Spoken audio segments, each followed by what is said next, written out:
আসসালামু আলাইকুম, সবাইকে স্বাগত জানাচ্ছি আরটিভির দুপুরের বিরতিহীন সংবাদে। শুনছিলেন মার্কেন্টাইল ব্যাংক সংবাদ শিরোনাম। পুরো সংবাদে আপনাদের সঙ্গে থাকছি আমি ফারজানা তানি।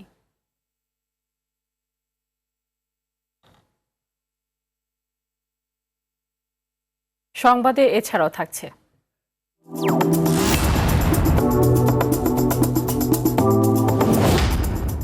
নবীন প্রবীণ শিল্পীদের অংশগ্রহণ আর আতশবাজিতে আরটিভির আয়োজনে উদযাপিত হলো বিজয় উৎসব।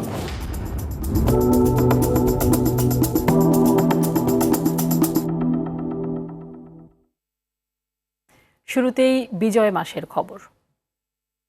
দিয়েছি, রক্ত আরো দেব, এদেশের মানুষকে মুক্ত করে ছাড়বো ইনশাআল্লাহ। জয় বাংলা।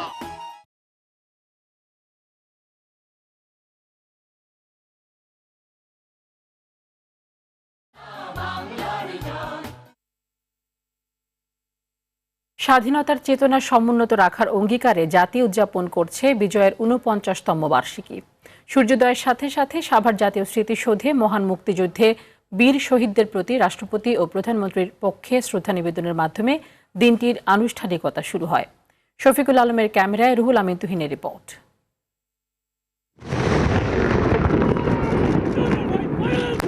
পৌষের চাদরে ঢাকা ভরে বিজয়ের আরেকটি নতুন দিন বরণের শুরু হয় ৩১ বার তোপধ্বনির মধ্য দিয়ে।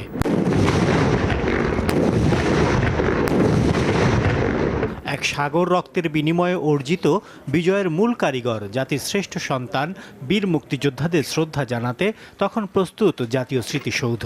কোভিড পরিস্থিতির কারণে রাষ্ট্রপতি ও প্রধানমন্ত্রীর পক্ষে দুই সামরিক সচিবের শ্রদ্ধা নিবেদনের মধ্য দিয়ে দিনের আনুষ্ঠানিকতা শুরু হয়।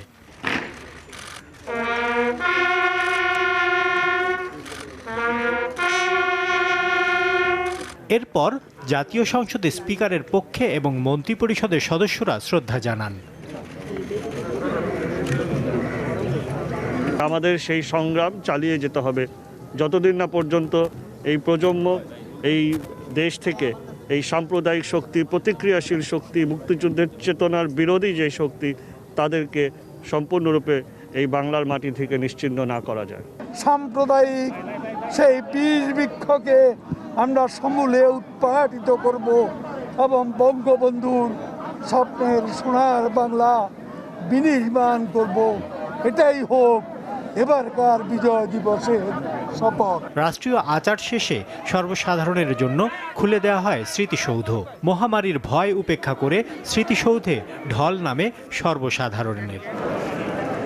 পরাধীনতার গ্লানি ভেদ করে অসাম্প্রদায়িক স্বনির্ভর দেশ গড়ার যে স্বপ্ন নিয়ে অর্জিত হয়েছিল বিজয়, স্বাধীনতার সুবর্ণ জয়ন্তীর দোরগোড়ায় দাঁড়িয়ে সব সূচকে যখন এগিয়ে দেশ, সেই সময়ে সব ষড়যন্ত্রকে ঐক্যবদ্ধভাবে প্রতিহত করার সংকল্প এ জাতির। সাভারের পর ধানমন্ডি ৩২-এ জাতির পিতা বঙ্গবন্ধু শেখ মুজিবুর রহমানের প্রতিকৃতিতে রাষ্ট্র, সরকার ও বিভিন্ন সংগঠনের পক্ষ থেকে শ্রদ্ধা নিবেদন করা হয়। রুহুল আমিন তুহিন, আরটিভি, ঢাকা। সাম্প্রদায়িক অপশক্তিকে রুখে দেওয়ার অঙ্গীকারে পালিত হচ্ছে এবারের বিজয় দিবস। সকালে সাভারের জাতীয় স্মৃতিসৌধে শহীদদের প্রতি শ্রদ্ধা জানানো শেষে এই অঙ্গীকার করেন সাধারণ মানুষ। ভোরেই রাষ্ট্রপতি ও প্রধানমন্ত্রীর পক্ষ থেকে জাতীয় স্মৃতিসৌধে শ্রদ্ধা নিবেদনের পর আসেন বিভিন্ন রাজনৈতিক দল, সামাজিক ও সাংস্কৃতিক সংগঠন, রাষ্ট্রের গুরুত্বপূর্ণ ব্যক্তিবর্গ। শহীদদের প্রতি শ্রদ্ধা জানাতে আসেন সব স্তরের জনগণ।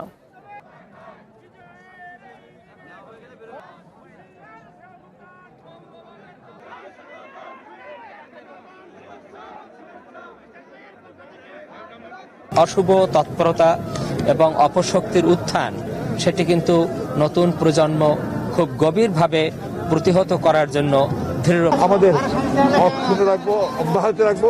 অবশ্যই ইনশাআল্লাহ আমরা বাংলাদেশকে একটা সত্যিকার অর্থে গণতান্ত্রিক রাষ্ট্রে পরিণত করতে সক্ষম হব ইনশাআল্লাহ। আমরা একটা সোনার বাংলাদেশ পাবো, যেটা আমাদের জাতির জনক বঙ্গবন্ধুর আশা করছিল এবং যেটা আমরাও আশা করি। মহান বিজয় দিবস উপলক্ষে প্রধানমন্ত্রী শেখ হাসিনার শুভেচ্ছা হিসেবে যুদ্ধাহত মুক্তিযোদ্ধা ও শহীদ মুক্তিযোদ্ধাদের পরিবারের সদস্যদের জন্য ফলমূল ও মিষ্টি পাঠিয়েছেন। সকালে প্রধানমন্ত্রীর পক্ষ থেকে রাজধানীর মোহাম্মদপুরের গজনবী রোডে যুদ্ধাহত মুক্তিযোদ্ধা পুনর্বাসন কেন্দ্রে এই শুভেচ্ছা পৌঁছে দেওয়া হয়। যুদ্ধাহত মুক্তিযোদ্ধা ও শহীদ মুক্তিযোদ্ধাদের পরিবারের সদস্যরা প্রধানমন্ত্রীর প্রতি কৃতজ্ঞতা জানান। এ সময় যুদ্ধাহত মুক্তিযোদ্ধা ও শহীদ মুক্তিযোদ্ধাদের পরিবারের সদস্যরা প্রধানমন্ত্রীর সুস্বাস্থ্য ও দীর্ঘায়ু কামনা করেন।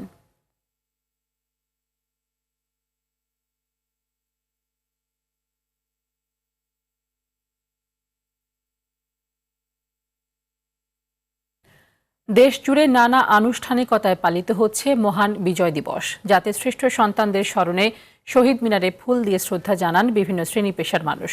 চট্টগ্রামের কেন্দ্রীয় শহীদ মিনারে ফুল দিয়ে রাজনৈতিক, সামাজিক, সাংস্কৃতিক সংগঠন, প্রশাসন সহ সাধারণ মানুষ শুভেচ্ছা জানান।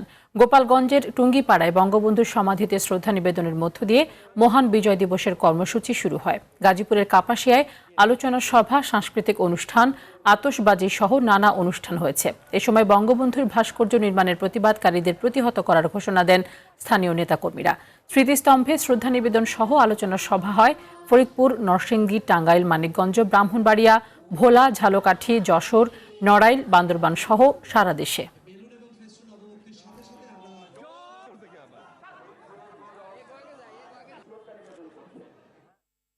জাতির জনক বঙ্গবন্ধু শেখ মুজিবুর রহমানকে ভালোবেসে ময়মনসিংহে ঈশ্বরগঞ্জের পল্লীতে কৃষি জমিতে লাল শাক আর সরিষা বপন করে বঙ্গবন্ধুর প্রতিকৃতি এঁকেছেন আব্দুল কাদির। সেই সঙ্গে এঁকেছেন জাতীয় ফুল, শাপলা, স্মৃতিসৌধ ও নৌকার প্রতিচ্ছবি। শাক দিয়ে লেখা হয়েছে মুজিব বর্ষ। বন্ধুমহল ডিজিটাল ক্লাবের তরুণদের সহায়তায় এসব প্রতিচ্ছবি তৈরি করেছেন তিনি। ময়মনসিংহ প্রতিনিধি বিপ্লব বর্ষাকের তথ্য ও চিত্রে আরও জানাচ্ছেন দীপ্তচন্দ্র পাল। জাতির জনক বঙ্গবন্ধু ও তার আদর্শ যে প্রতিটি বাঙালি হৃদয়ে লালন করে, তারই দৃষ্টান্ত এই কৃষক আব্দুল কাদির। ৩৫ শতক জমিতে ১৬ দিনের ব্যবধানেই এই নান্দনিক শিল্পকর্মটি দৃশ্যমান হয়েছে, ভাইরাল হয়েছে সামাজিক যোগাযোগ মাধ্যমে, যা দেখতে প্রতিদিন ভিড় করছে শত শত মানুষ। মুজিব শতবর্ষ উপলক্ষে একটা সুন্দর জিনিস এখানে তৈরি করছে। এটা আমরা আজকে সকালে আমরা ফ্রেন্ডরা সবাই প্রাইভেট থেকে এখানে দেখতে আসলাম। কৃষকের শেখ মুজিবের প্রতি যে ভালোবাসা, অ্যাকচুয়ালি সেই ভালোবাসারই বহিঃপ্রকাশ ঘটেছে এখানে। এই এলাকার মানুষও গর্বিত চট্টগ্রামকে সারা বাংলাদেশের মাধ্যমে তুলে ধরতে পেরে। বঙ্গবন্ধুর প্রতি ভালোবাসা আর শ্রদ্ধাবোধ থেকেই ফসলি জমিতে এই শিল্পকর্ম তৈরি করেন কৃষক আব্দুল কাদির। মুজিব শতবর্ষ আমার জমিতে, আমি কৃষক মানুষ, আমার জমিতে এই কাজটা করে মুজিব শতবর্ষ লেখে এবং মুজিবকে ছবি উঠায়া আমি আমার এই কাজটা বাংলাদেশ সরকারকে দেখাবো। কৃষি জমিতে এমন শিল্পকর্মটি ভালোবাসার নিদর্শন বলে মনে করেন স্থানীয় চেয়ারম্যান। আর উপজেলা কৃষি কর্মকর্তা জানান, জাতির পিতার প্রতি কৃষকের এমন শ্রদ্ধা প্রদর্শন অনুকরণীয় হয়ে থাকবে চিরকাল। আমরা কৃষি বিভাগ গর্বিত এবং কৃষি বিভাগ তাকে সার্বিক সহযোগিতা দিয়ে যাচ্ছে। আমরা যে বঙ্গবন্ধু কৃষি পদকের জন্য আগামী বছর তার নাম প্রস্তাবনা প্রেরণ করব। এই দেশের হাজার বছরের শ্রেষ্ঠ বাঙালি জাতির জনক বঙ্গবন্ধু সাধারণ মানুষের কাছে, সাধারণ মানুষের অন্তরে কতটুকু মিশে আছে, এটারই বহিঃপ্রকাশ বলে আমি মনে করি। এর আগে স্ত্রীর প্রতি ভালোবাসার বহিঃপ্রকাশ করতে গিয়ে কাদির ওই জমিতে তৈরি করেছিলেন ভালোবাসার জমিন। একইভাবে ফসলের জমিতে নকশি কাঁথা তৈরি করেও আলোচিত হয়েছিলেন তিনি। দীপ্তচন্দ্র পাল, RTV। বাংলাদেশের ইতিহাসে সবচেয়ে গৌরবোজ্জ্বল ও স্মরণীয় দিন, বিশ্বের বুকে স্বাধীন জাতি হিসেবে মাথা উঁচু করে দাঁড়ানোর দিন। ৯ মাসের রক্তক্ষয়ী যুদ্ধের পর ১৯৭১ সালের ১৬ ডিসেম্বর পাকিস্তানি হানাদার বাহিনী পরাজয় স্বীকার করে আত্মসমর্পণ দলিলে স্বাক্ষর করে। বিশ্ব মানচিত্রে জায়গা করে নেয় স্বাধীন সার্বভৌম বাংলাদেশ। ৭১-এর বিজয় ও গৌরবের কথা জানাচ্ছেন শরীয়ত খান। ১৯৭১ সালের ২৫শে মার্চ কাল রাতে নিরস্ত্র বাঙালিদের উপর ঝাঁপিয়ে পড়ে পাক হানাদার বাহিনী। ১৫ ডিসেম্বর পর্যন্ত ইতিহাসের জঘন্যতম বর্বরতা চালায় হানাদাররা। তবুও দমে যায়নি দেশপ্রেমিক জনতা, পাল্টা আক্রমণে ঘায়েল করতে থাকে পাক বাহিনীদের। ৯ মাসের রক্তক্ষয়ী যুদ্ধে নানা ত্যাগ আর ৩০ লাখ শহীদের জীবনের বিনিময়ে ৭১-এর ১৬ ডিসেম্বর আসে স্বাধীনতার রক্তিম সূর্য। বাংলার নিরীহ মানুষ মুক্তি পায় হানাদারদের ভয়ঙ্কর অত্যাচার থেকে। মুক্তিযোদ্ধাদের একের পর এক প্রতিরোধে দিশেহারা হয়ে মাথা নত করতে বাধ্য হয় বর্বর পাক বাহিনী। পূর্বাঞ্চলের কমান্ডার লেফটেন্যান্ট জেনারেল নিয়াজির নির্দেশে পাক বাহিনী ভোর 5টা থেকে যুদ্ধবিরতি দেয়। বেলা 1টায় কলকাতা থেকে ঢাকা এসে পৌঁছান যৌথ বাহিনীর কমান্ডার জেনারেল জগজিৎ সিং আরোরা ও chief of staff major general Jacob. এরপর জেনারেল হেডকোয়ার্টারে বসে আত্মসমর্পণের দলিল তৈরি করেন। দুপুর থেকেই লোকে লোকারণ্য হয় রেসকোর্স ময়দান। বিকেল 4টায় নিয়াজি রেসকোর্সে আসেন। সামরিক বিধি অনুযায়ী সৈনিকরা শেষবারের মতো তাকে গার্ড অব অনার দেয়। বিকেল 4:31 পাক বাহিনীর জয়েন্ট কমান্ডার নিয়াজি পরাজয় স্বীকার করে আত্মসমর্পণ দলিলে স্বাক্ষর করে। যৌথ বাহিনীর পক্ষে স্বাক্ষর করেন লেফটেন্যান্ট জেনারেল আরোরা। এ সময় মুক্তিবাহিনীর গ্রুপ ক্যাপ্টেন AK খন্দকার উপস্থিত ছিলেন। প্রায় 93,000 সেনা আত্মসমর্পণ করে। দ্বিতীয় বিশ্বযুদ্ধের পর এটাই ছিল সবচেয়ে বড় আত্মসমর্পণের ঘটনা। এরই মাধ্যমে অভ্যুদয় হয় বাংলাদেশের। বাঙালি পায় লাল সবুজের পতাকা, জাতীয় সঙ্গীত ও স্বাধীন মানচিত্র। স্বাধীনতার 50তম বছরে পা দিতে যাচ্ছে বাঙালি জাতি। শরীয়ত খান, RTV, ঢাকা। 49 পেরিয়ে 50-এ পা রাখল লাল সবুজের বাংলাদেশ।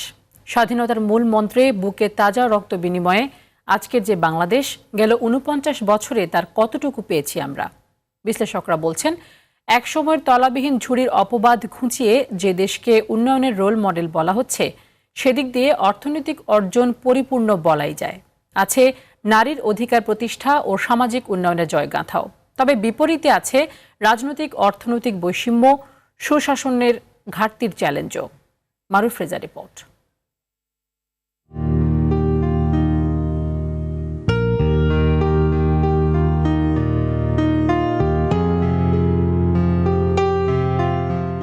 এক সাগর রক্ত আর অনেক প্রাণের বিনিময়ে পাওয়া বাংলার মাটি, মুক্ত আকাশ, ফুল, প্রকৃতি, স্বাধীন লাল সবুজ পতাকা। 49 বছর আগে যে স্বপ্ন নিয়ে অর্জিত হয়েছিল লাল সবুজের নিশান, অর্ধশত বছর বয়সে কেমন আছে সেই প্রিয় বাংলা? একসময় পিছিয়ে থাকা 56,000 বর্গমাইলের বাংলাদেশ বিশ্বের বুকে আজ অনন্য এক নাম। বিশ্ববাসী যাকে বলছেন এশিয়ান টাইগার্স কিংবা নেক্সট 11। করোনার বেসামাল অবস্থার মধ্যেও মাথাপিছু আয় ছাড়িয়েছে $2,000 মার্কিন। এক দশকে দ্বিগুণ হয়েছে মাথাপিছু আয়। পিছিয়ে থেকেও অর্থনীতির সক্ষমতায় ভারতকে টপকে যাওয়ার খবর তো বিশ্বজুড়ে। সেতু শুরুর সময় যখন ঘোষণা করা হয়েছিল যে পদ্মা সেতু নিজেরা করব, তখন কিন্তু একটা বার্তা চলেছে যে বাংলাদেশকে আর এদিক ওদিক করা যাবে না, বাংলাদেশ এখন তাদের নিজের পায়ে দাঁড়াতে পারবে, এবং সেটা এখন পুরোপুরি প্রমাণিত। অর্থনীতিতে এগিয়ে গেলেও বেড়েছে ধনী গরিব আর অর্থনৈতিক বৈষম্য। তাই আগামীর আকাঙ্ক্ষার বাংলাদেশ পেতে বিষয়টিকে সবচেয়ে গুরুত্ব দেওয়ার পরামর্শ দিচ্ছেন অর্থনীতিবিদরা। টেকসই উন্নয়ন বলে কাউকে বাদ দেওয়া যাবে না। দেখা যায় যে আগাচ্ছি, কিন্তু যতটা আগানোর কথা ততটা আগাতে পারছি না, আর পাশাপাশি বৈষম্যটা বেড়ে যাচ্ছে। সো এই জায়গায় আমাদের নজর দিতে হবে। সামাজিক উন্নয়নের প্রশ্নে নারীর অধিকার সহ অন্যান্য দিক সফল হলেও চ্যালেঞ্জ আছে রাজনৈতিক ও সামাজিক বৈষম্যেও। বঙ্গবন্ধুর আমলে যে রাজনীতি ছিল, আমরা তার থেকে পিছিয়ে গেছি। রাজনীতিতে ধর্ম নিষিদ্ধ করেছিলেন, যেটা পৃথিবীর অনেকে সাহস করে নেই। এবং পরবর্তীকালে বিএনপি বা এখন আমি যাদেরকে হেজাবি বলে, হেফাজত, জামাত, বিএনপি, এরা মিলে রাজনীতিটাকে এমন সৃষ্টি করছে যে যে সরকারই আসুক তাকে সমঝে চলতে বা পিছু হতে বাধ্য করছে। কিন্তু এই অবস্থা অতিক্রম করতে হবে, নাহলে বাংলাদেশ এগোবে না। এই যে অর্জন, এটা হবে না। বিশ্লেষকেরা বলছেন, স্বাধীনতা মানেই মুক্তি নয়। তাই সামাজিক রাজনৈতিক বৈষম্যহীন সমাজের বাংলাদেশ গড়তে আরও অনেক কাজ করতে হবে। মুজিব বর্ষে এটাই হোক প্রত্যাশা। মারুফ রেজা, RTV, ঢাকা। কক্সবাজার সমুদ্র সৈকতের লাবণী পয়েন্টে দেশে প্রথমবারের মতো জাতির পিতা বঙ্গবন্ধু শেখ মুজিবুর রহমানের বালু ভাস্কর্য নির্মাণ করা হয়েছে। বেলা 11টার দিকে এই ভাস্কর্যের উদ্বোধন করা হয়। তা দেখতে আগে থেকেই সমুদ্র সৈকতে ভিড় জমাচ্ছেন দেশি বিদেশি পর্যটকরা। সংশ্লিষ্টরা বলছেন, এর আগে বঙ্গবন্ধুর এত বড় বালু ভাস্কর্য কোথাও নির্মিত হয়নি। কুষ্টিয়ায় জাতির পিতার ভাস্কর্য ভাঙার প্রতিবাদে ব্যতিক্রমী এই উদ্যোগ নেওয়া হয়েছে বলে জানায় জেলা প্রশাসন।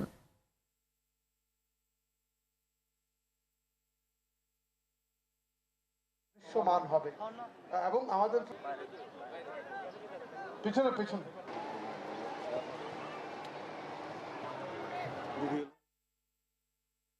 দর্শক, এই বিষয়ে আরো জানাতে কক্সবাজার সমুদ্র সৈকত থেকে সরাসরি যোগ দিচ্ছেন সহকর্মী সাইফুর রহিম শাহিন। শাহিন, বঙ্গবন্ধুর এই ভাস্কর্য সম্পর্কে বিস্তারিত জানাবেন, আর সেখানে আগত দর্শনার্থীদের মধ্যে আসলে এই ভাস্কর্য নিয়ে কতটুকু আগ্রহ দেখতে পাচ্ছেন? তানি, আমি এই মুহূর্তে রয়েছি কক্সবাজার সমুদ্র সৈকতের লাবণী পয়েন্টে, ঠিক যেখানে বঙ্গবন্ধুর বিশাল ভাস্কর্য নির্মাণ করা হয়েছে।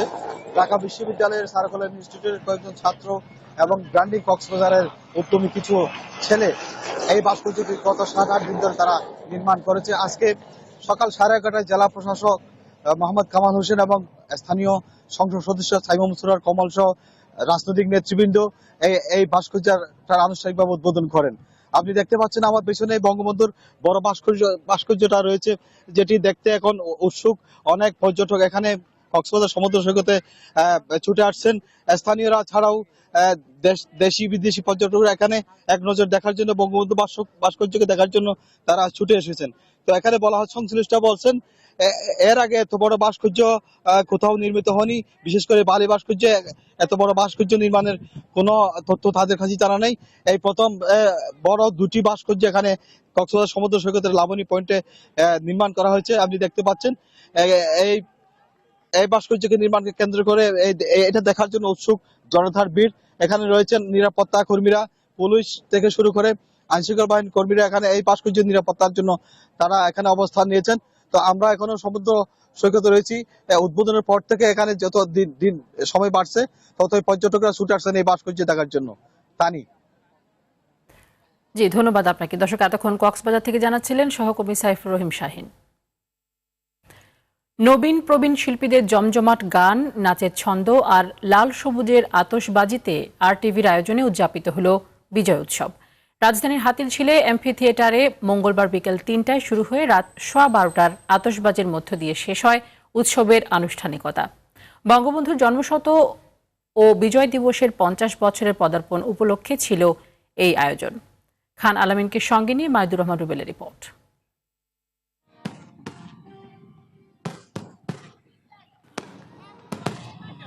রক্তে লাল আতশবাজি আর সবুজের ঝলকানিতে মধ্যরাতের অন্ধকার দূর করে উকি দেয় বিজয়ের প্রথম প্রহর।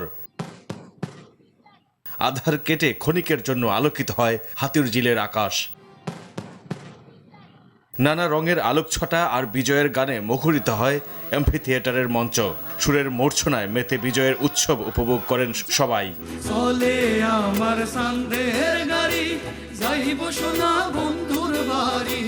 বঙ্গবন্ধুর জন্মশতবর্ষ ও বিজয় দিবসের 50 বছরে পদার্পণ উপলক্ষে বর্ণিল এই আয়োজনের কথা জানান আরটিভির চেয়ারম্যান আলহাজ মোর্শেদ আলম এমপি। মাননীয় প্রধানমন্ত্রী শেখ হাসিনা তার বাবার এই জাতিকে যে দেশটা উপহার দিয়েছেন, তিনি এই দেশটি উন্নয়ন করেছেন এবং আজকে বাংলাদেশ উন্নয়নের শিখরে পৌঁছে গেছে। আমরা মধ্যম আয়ের দেশে পরিণত হতে যাচ্ছি, অচিরে আমরা পরিণত হব। তরুণ প্রজন্মের কাছে মুক্তিযুদ্ধের সঠিক ইতিহাস তুলে ধরতে আরটিভি প্রতিজ্ঞাবদ্ধ বলে জানান প্রতিষ্ঠানটির কর্তা ব্যক্তিরা। আজকে যদি দেশ স্বাধীন না হতো হয়তো আমরা এই জায়গায় আসতে পারতাম না। তো সুতরাং আমাদেরকে মনে রাখতে হবে যে আমরা এই স্বাধীনতা, যে যারা লক্ষ লক্ষ মানুষের রক্তের বিনিময়ে যে আমরা স্বাধীনতাটা পেয়েছি, তাদেরকে অক্ষুণ্ণ রাখতে হবে। সংস্কৃতি অঙ্গনের রথী মহারথীদের উপস্থিতি দ্যুতি ছড়ায় অনুষ্ঠানে। স্থানীয় সরকার মন্ত্রী করোনার মধ্যেও স্বাস্থ্যবিধি মেনে বঙ্গবন্ধুর স্মরণে এমন আয়োজনে অভিভূত। এরকম পরিস্থিতিকেও উপেক্ষা করে জাতির জনককে স্মরণ করেছেন। জাতির জনকের আদর্শের একজন সৈনিক হিসাবে আমি গোটা জাতির প্রতি কৃতজ্ঞতা প্রদর্শন করি। যাদের ত্যাগের বিনিময়ে আমরা এই আমাদের নিজ ভূমি, আমাদের নিজস্ব ভূমির অধিকার পুনরায় আমাদের হাতে পেয়েছি প্রায় 1000 বছর পরে, তাদেরকে স্মরণ করতে হয়। আমাদের জীবনের জন্য আর কখনো কখনো কখনো যেন কোনো ধরনের পরাধীনতা, চিন্তার চেতনার কোনো ধরনের পরাধীনতা, সাংস্কৃতিক পরাধীনতা, কোনো ধরনের পরাধীনতা যেন আমাদেরকে আর ছুঁইতে না পারে। বীর মুক্তিযোদ্ধারা লড়াই করে স্বাধীনতা এনেছিল যে বাংলাদেশের মানুষের অর্থনৈতিক মুক্তি ঘটবে, বাংলাদেশের মানুষের অন্ন, বস্ত্র, আশ্রয়, চিকিৎসা, শিক্ষার অভাব থাকবে না, সকলের মুখে হাসি থাকবে, পেট ভরে খেতে পারবে। সেই লক্ষ্য নিয়ে বঙ্গবন্ধু সুযোগ্য কন্যা জননেত্রী শেখ হাসিনা কাজ করে যাচ্ছেন। পূর্ব দিগন্তে সূর্য ওঠার গান গেয়ে মধ্যরাতে মাতিয়ে তোলেন শিল্পী ফেরদৌসারা।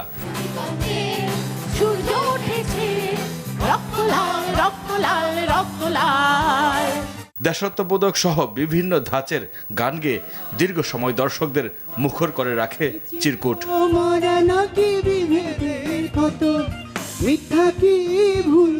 রঙিন মঞ্চ একের পর এক নাচ আর গান পরিবেশনায় মুগ্ধতা ছড়িয়েছে। জল, মাটি, মানুষের জীবন আর মেহনতি মানুষের গান গেয়ে মঞ্চ মাতিয়েছেন ব্যান্ড দল জলের গান।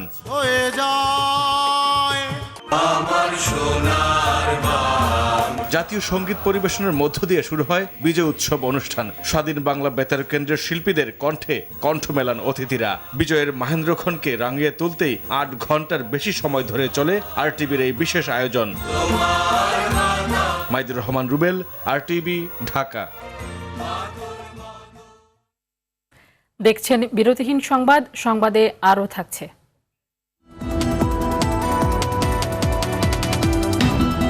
নোয়াখালীর হাতিয়ায় মেঘনায় বরযাত্রীর ট্রলার ডুবি, নিখোঁজদের উদ্ধারে অভিযান চলছে।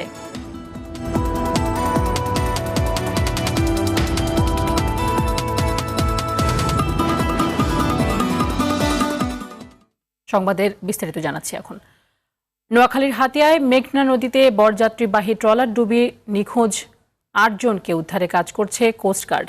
সকালে কোস্টগার্ডের একটি ডুবুরি দল টাঙ্কির ঘাট এলাকার মেঘনা নদীতে উদ্ধার অভিযান শুরু করে। হাতিয়া কোস্টগার্ডের স্টেশন কমান্ডার মোহাম্মদ আলী জানান, নিখোঁজদের খুঁজতে ভোলা থেকে ডুবুরি এসে হাতিয়ার টাঙ্কির ঘাট থেকে অভিযান শুরু করেছে। নিখোঁজ 8 জনেই বাড়ি হাতিয়ায়। এদিকে সকালে নিহতদের মরদেহ পারিবারিক কবরস্থানে দাফন করা হয়েছে। গতকাল দুপুরে হাতিয়া থেকে ভোলার মনপুরা যাওয়ার পথে বরযাত্রীবাহী ট্রলারটি ক্যারিংচর এলাকায় ডুবে যায়। পরে ডুবে যাওয়া ট্রলার থেকে কনে সহ 7 জনের মরদেহ উদ্ধার করা হয়। এ সময় 40 জন সাঁতরে কুলে উঠে আসে।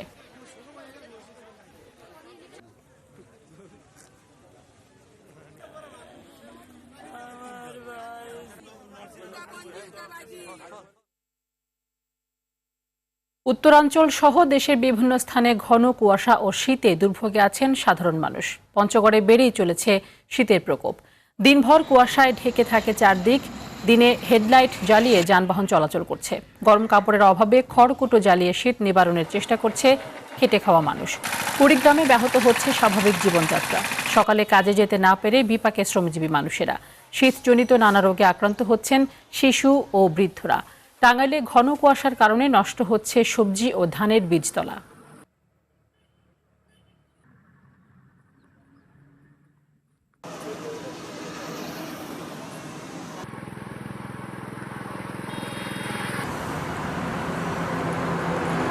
ঠান্ডা লাগেছে, কাপড় চোপড় নেই, শরীর বিষ করছে, ঠান্ডা লাগেছে। তো ঠান্ডা যে সকালে হাঁটা যায় না, খুব কুয়াশা নামছে।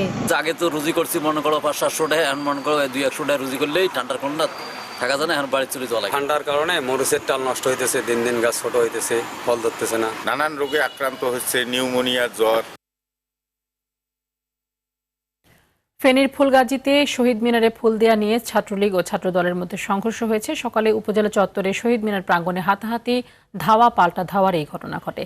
এতে আহত হন 3 জন। এ সময় সংবাদ সংগ্রহ করতে গেলে স্থানীয় এক গণমাধ্যম কর্মীকে লাঞ্ছিত করা হয়। প্রত্যক্ষদর্শীরা জানিয়েছেন, সকালে শহীদ মিনারে ফুল দিয়ে মহান বিজয় দিবসের শুভেচ্ছা জানায় ছাত্রলীগের নেতাকর্মীরা। এক পর্যায়ে ছাত্রদল নেতাকর্মীরা ফুল দিতে যাওয়ার সময় দুপক্ষের মধ্যে সংঘর্ষ হয়। এই সময় ঘটনার ছবি তুলতে গেলে স্থানীয় সাংবাদিক জহিরুল ইসলাম রাজুকে হেনস্থা করা হয়। পরে পুলিশ এসে পরিস্থিতি নিয়ন্ত্রণে আনে।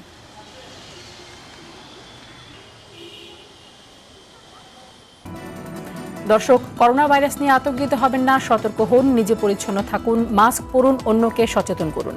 এই সংকট মুহূর্তে প্রয়োজনীয় সব তথ্য নিয়ে আপনাদের পাশে আছে আরটিভি। দুপুরের সংবাদ এই পর্যন্তই। আরটিভি সবশেষ সংবাদ জানতে যে কোনো মোবাইল ফোন থেকে 24141 নম্বরে ডায়াল করুন। আর মোবাইল ফোনের সংবাদ দেখতে অ্যাপ স্টোর, গুগল প্লে বা উইন্ডোজ স্টোর থেকে ডাউনলোড করুন আরটিভি অ্যাপস। এছাড়া তাৎক্ষণিক ও বিনোদন সংবাদ জানতে বিশ্বের যে কোনো প্রান্ত থেকে ভিজিট করুন rtvonline.com, facebook.com/rtvonline ও youtube.com/rtvdigitals। এখন থেকে আরটিভির সব বিনোদনমূলক অনুষ্ঠান দেখতে পারবেন আরটিভি প্লাসে। ধন্যবাদ সবাইকে।